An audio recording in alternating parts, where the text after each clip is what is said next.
നമസ്തേ പ്രിയമുള്ള പ്രേക്ഷകരെ, ഇവിടെ നാം ചർച്ച ചെയ്യുന്ന വിഷയം മേൽപ്പത്തൂർ നാരായണ ഭട്ടവാദനാൽ വിരചിതമായ ശ്രീമൻ നാരായണീയത്തിലെ നരനാരായണാവതാരം ദക്ഷയാഗം എന്ന 16-ാം ദശകത്തിലെ 2-ാമത്തെ ശ്ലോകമാകുന്നു.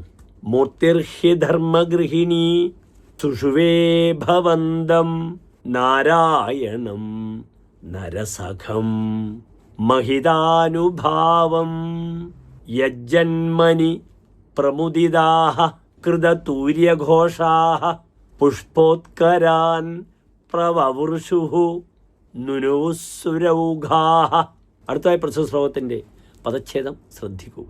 മൂർത്തിഹി ഹി ധർമ്മഗൃഹിണീ സുഷുവേ ഭവന്തം നാരായണം നരസഖം മഹിതാനുഭാവം യത് ജന്മനി പ്രമുദിതാഃ കൃതതൂര്യഘോഷാഃ പുഷ്പോത്കരാൻ പ്രവവൃഷുഃ നുനുവുഃ സുരൗഘാഃ.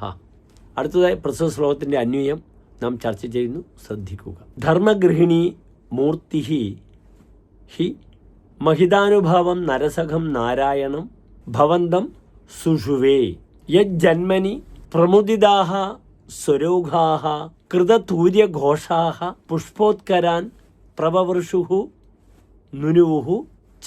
ധർമ്മദേവൻ്റെ ഉത്തമ പത്നിയായ മൂർത്തി ദേവി മഹാപ്രഭാവശാലിയും നരനോടു കൂടിയവനുമായ നാരായണൻ എന്ന ഭവാനെ അങ്ങയെ പ്രസവിച്ചു.